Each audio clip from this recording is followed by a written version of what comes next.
Caller, you're live on the air. Please tell us your name, where you're calling from. Hey, good morning. This is Rudy calling. I Hey, Rudy. am from Canada. Welcome, Rudy. Thank you. I have a question for Rabbi, and I'm not sure how to word it. Hopefully, I do a good job at it. So in Leviticus, we have the law of Thesaurus. When somebody has stricken with Thesaurus, they have to be quarantined out of the camp for 7 days. Right? Leprosy for the people who. Okay.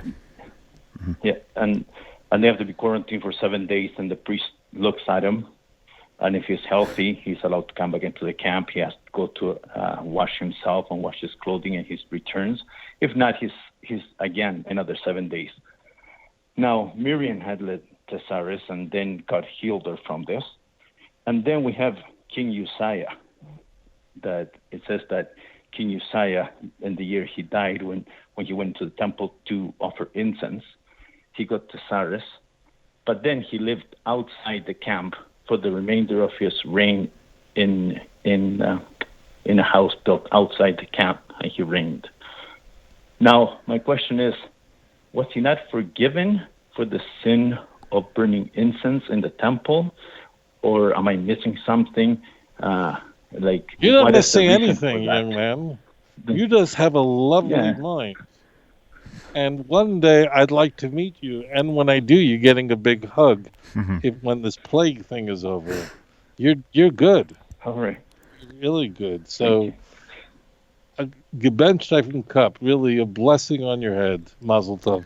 No, that was a really good question. No one's ever asked me that question. So we'll go ahead and disconnect now then, and you can tune in for your answer. Thank you. You bet. Thanks. Bye. All right, Rabbi, take it away. Oh, wow. Well, we really are fortunate to have listeners of that level. It's really good. Okay, great. So, what we have in Tanakh, we're introduced to this in the Torah in Leviticus chapter 13, but it's in quite a few other places.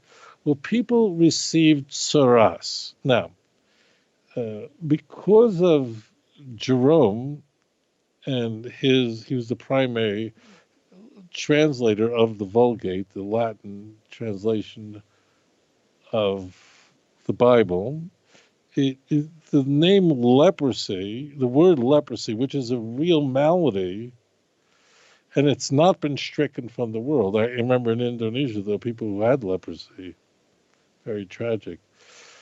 And I saw with my eyes. So this is not leprosy, but that word became into vogue because leprosy was a very serious disease, and people were familiar with it, and the fact that people had to be isolated but it isn't leprosy. That's the point. Not only that, you didn't discuss it, and I'm not going to discuss it, but clothing and buildings could have this discoloration. The priest could observe it, and as you mentioned, a person would be then sent into isolation. Typically, and I'm using that word very deliberately, the person would be inflicted with this miraculous disease. It was not a natural disease. I mean, clothing and houses got it.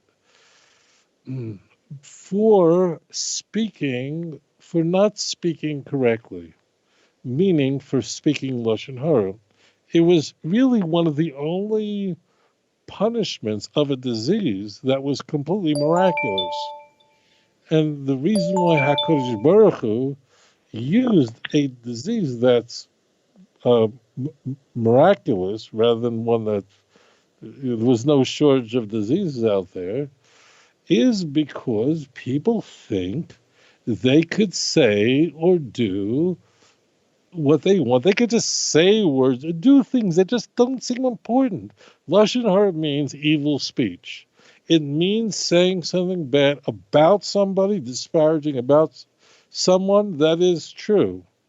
If it's not true, it's mighty shemra, horrible. But we think that if we say, oh, you know what Judy did, you know what Shirley did, you know what she did this, you know what kind of life she lived before, we think, it's only a word. I didn't steal money. I didn't break into a bank account and steal her savings. It's a word. It's a word that goes into outer space and disappears. And this is so dangerous. And I'll ask you the question, my dear friends. What has hurt you the most in your life?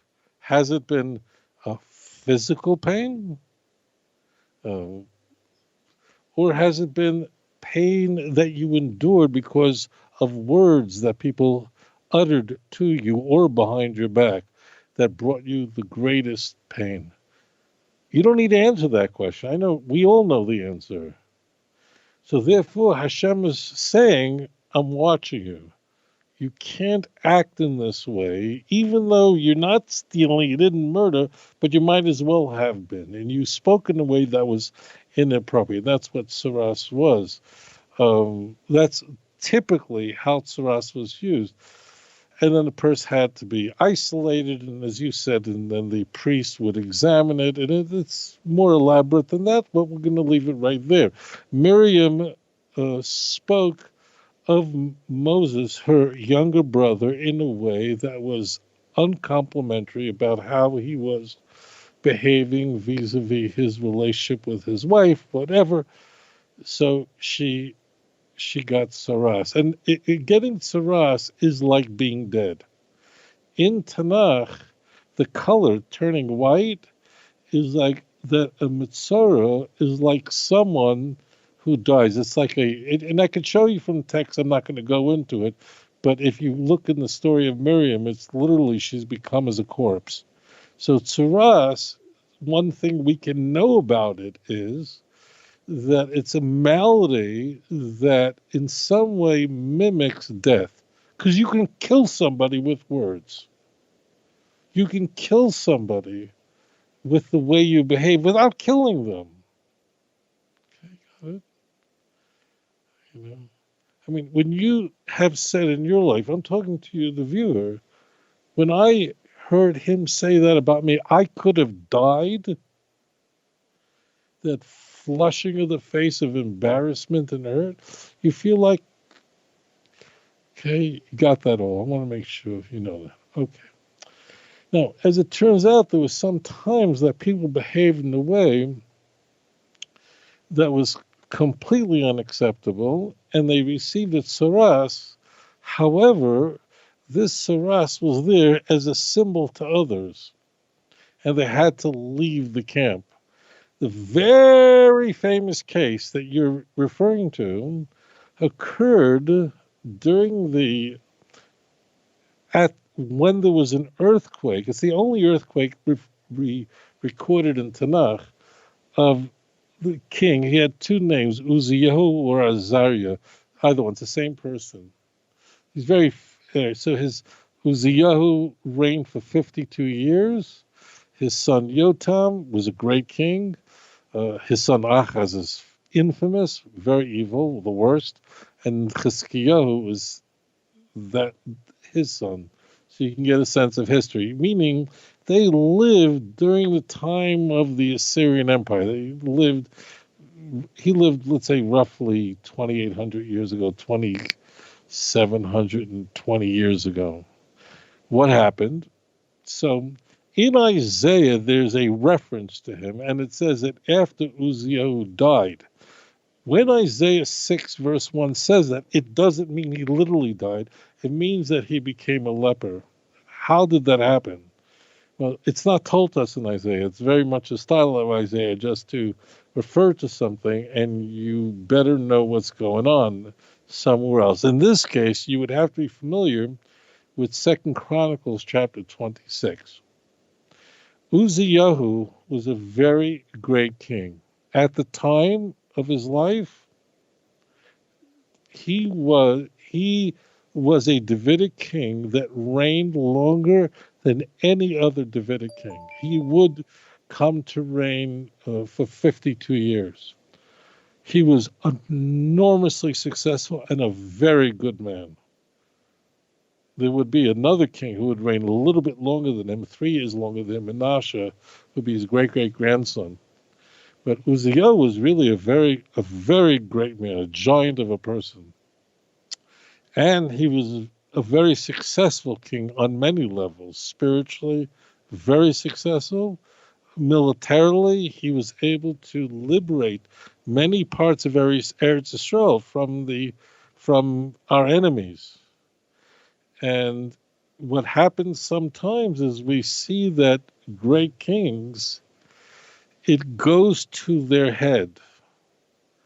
They are successful in the military, and God gives them great success, and then they become arrogant, they become haughty, and they believe that they have more power than they do. And what haughtiness is that it's not that Moses, being the most humble person that ever lived, didn't realize how he was very, very unique. He did.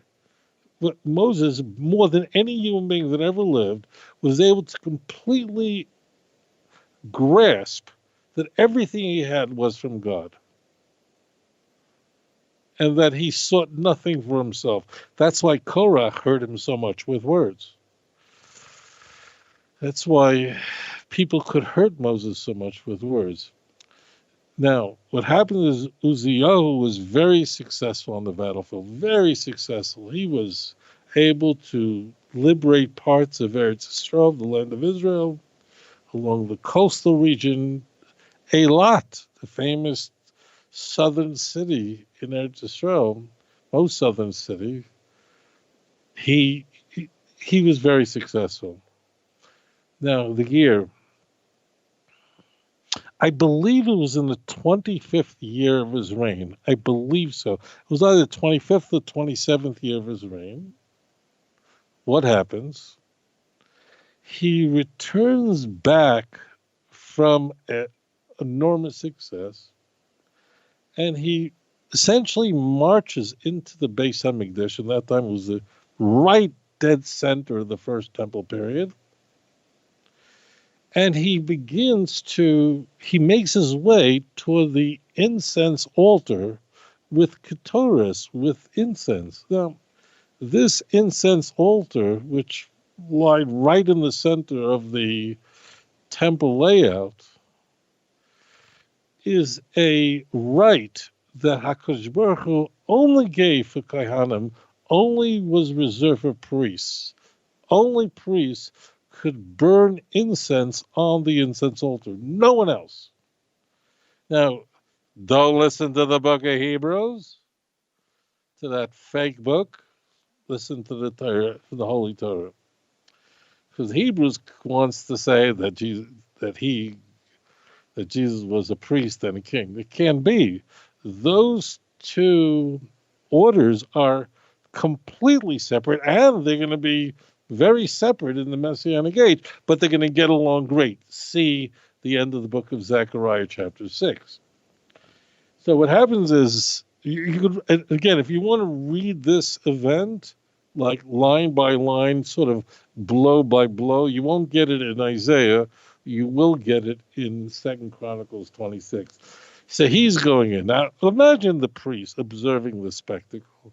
Here comes the king, and he was not any king. He was a very successful king, and he was really a good person, but good people make mistakes. And what happened? They start screaming at him and telling him to stop. Stop! What are you doing? You this is forbidden to a king. This is forbidden for someone who is from Malchus David, from the Davidic dynasty. It was forbidden for him to do this. But the Navi says that there was a pride.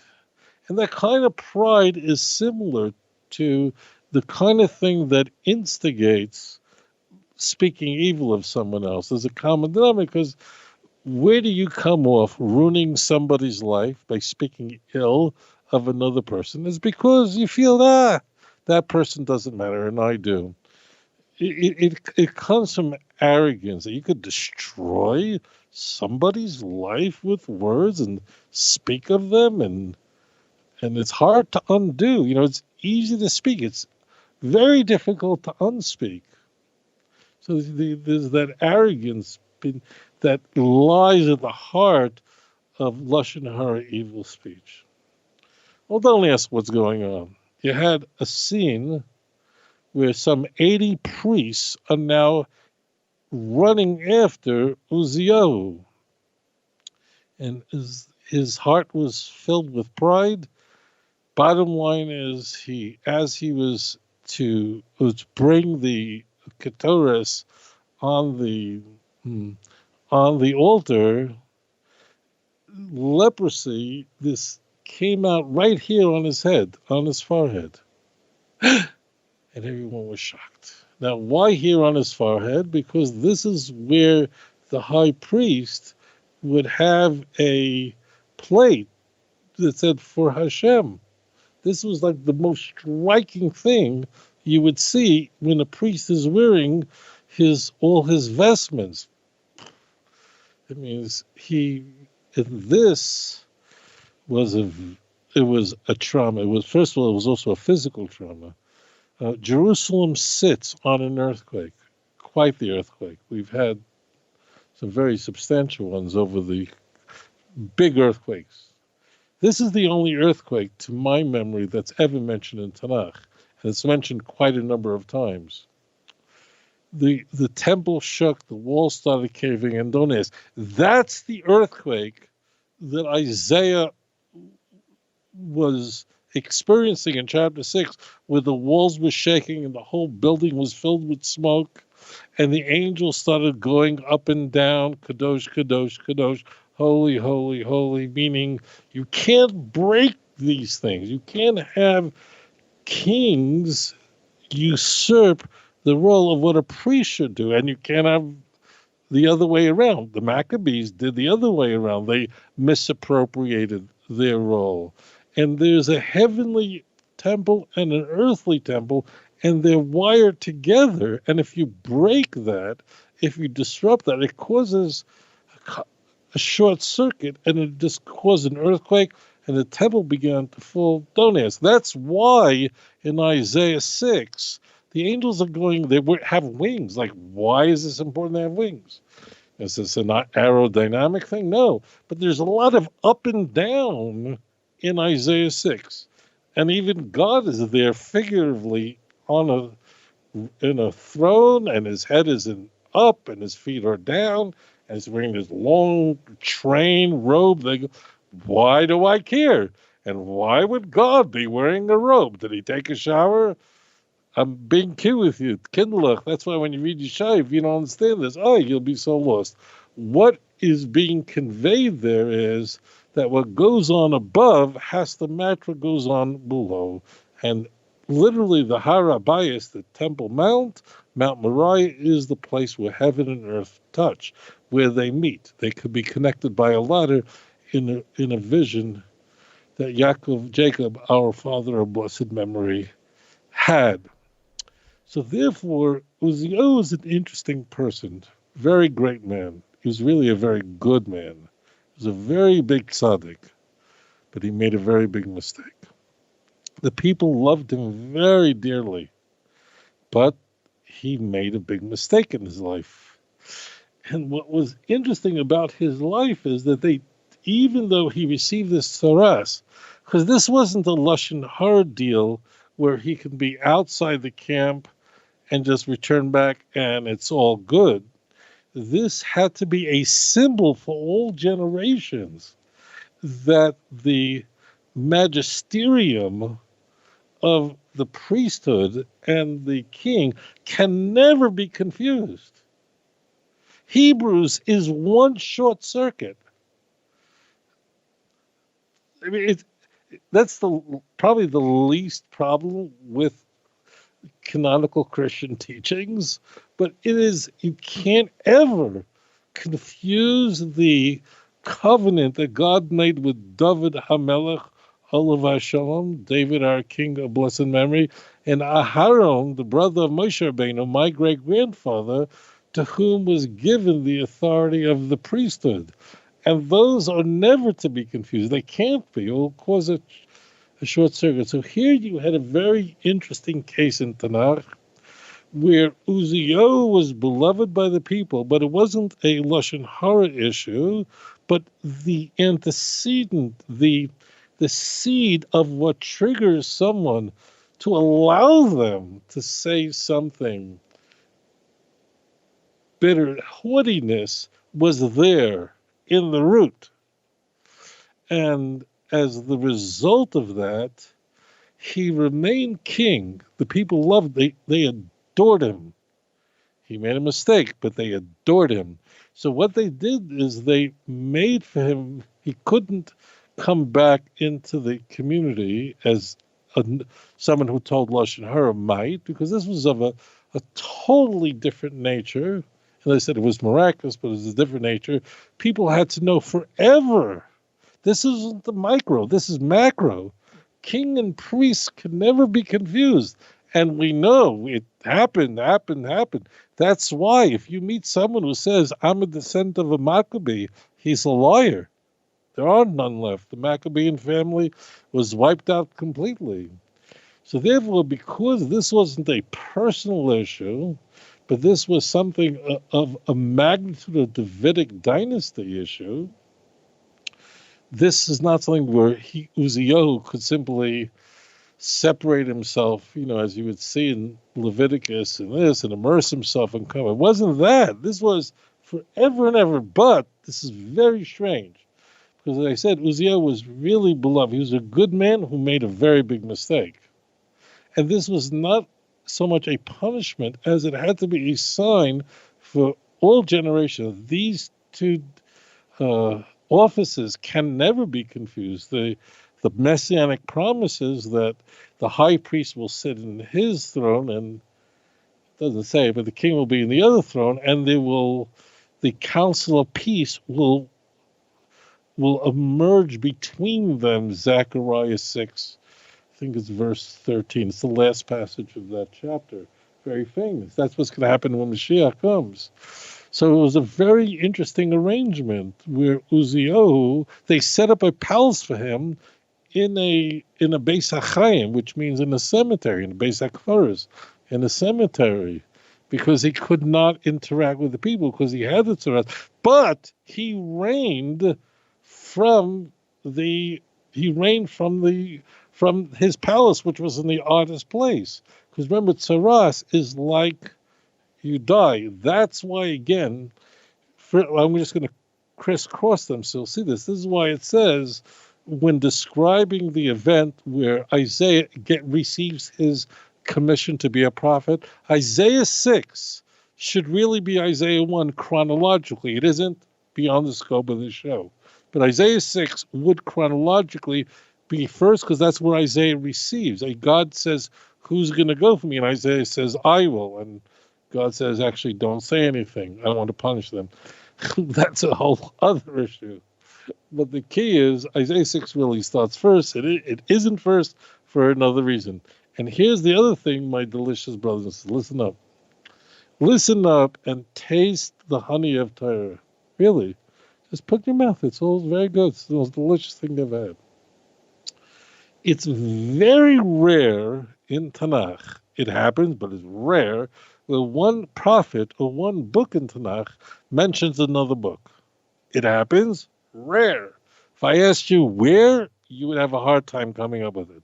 Unless, in the book of Joshua, of course, you'll have, words about the Torah of Moses. Joshua was was the person who received ordination in the continuum of Moses. But besides that, you don't have, it's rare, very rare, to have one book in Tanakh make reference to another book in Tanakh. Why? Because it's not a history book. Each book is there to tell you how to live your life. That's all it is. It's one big hospital, and it's there to make you better. And there's a lot could be said on that. I'm not going to.